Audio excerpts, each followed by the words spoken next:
Sir আমি তো কল্পনাও করতে পারিনি যে আপনি আমার বাড়িতে আসবেন। কেমন আছেন স্যার? কেমন আছি সেটা তো আপনি খুব ভালো করেই জানেন। আপনার কাছে লুকিয়ে তো লাভ নেই, কারণ আমার মেয়ে আপনার বাসাতেই ছিল। আসলে স্যার মারজান মামুনি যখন আমার বাড়িতে আসে আমি একদম চিনতে পারিনি স্যার। আমি তো জানলাম যে আমার বৌমার ক্লাসমেট, ঢাকা ভার্সিটিতে তারা একসঙ্গে ভর্তি হয়েছিল। পরে মারজান মামুনি অস্ট্রেলিয়া চলে গেছে পড়ালেখা করার জন্য। তারপরে স্যার আমি যখন চিনতে পারলাম তখন স্যার খুব অবাক হয়েছিলাম। আপনি যখন চিনতে পারলেন যে মার্জানা আমার মেয়ে, তাহলে ওকে আমার বাড়িতে কেন নিয়ে গেলেন না? আপনি তো আমার বাসা চিনতেন। না মানে স্যার আমি মারজান মামুনিকে অনেক বুঝিয়েছিলাম কিন্তু সে কিছুতেই যেতে রাজি হয়নি। রাজি হয়নি ঠিক আছে, কিন্তু আপনি তো গোপনে আমার সঙ্গে দেখা করতে পারতেন, এই বিষয়ে কথা বলতে পারতেন, আমাকে জানাতে পারতেন। স্যার এরকম যে আমার মনে হয়নি তা নয়, কিন্তু মারজান মামুনি স্ট্রেট আমাকে জানিয়ে দিয়েছেন আপনাকে যদি কোনোভাবে আমি জানাই তাহলে সে এ বাড়ি ছেড়ে চলে যাবে। সেটা ঠিক আছে, আসলে আপনি সারা জীবন বোকায় রয়ে গেলেন। আমার মেয়ে বলল আর আপনি সেটা শুনলেন। শুনেন, এই দুনিয়াতে চলতে গেলে একটু চালাক চতুর হতে হয়, এত বোকা হলে হয় না। আমি কিন্তু আপনার উপরে ভীষণ রাগ করেছি, আপনি কি জানেন?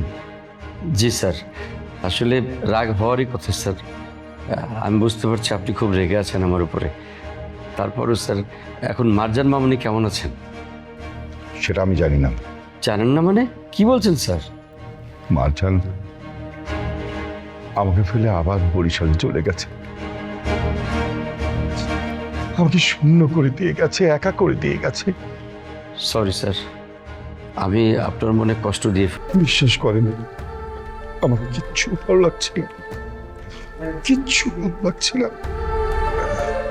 কার জন্য আমি এত পরিশ্রম করলাম, কার জন্য আমি এত অফিস বাড়ি গাড়ি সব বোধ করলাম, যার জন্য করলাম সে তো আমাকে ছেড়ে দিয়ে, আমাকে শূন্য করে দিয়ে একটা অজপাড়া গিয়ে খেয়ে না খেয়ে পড়ে আছে।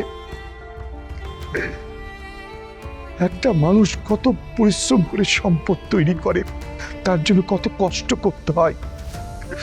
কয়েকটা হাজার টাকার জন্য এক পাশ পরিশ্রম করতে হয়, অথচ আমি যে সম্পদ করেছি, পরিশ্রম করেছি, সেটা মূল্য আমার মেয়ে বুঝলো না।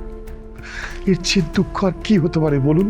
স্যার এখনো তো ইয়াং মানুষ, টাকার অভাব হয়নি, এই জন্য দুনিয়াটা চিনতে পারছে না।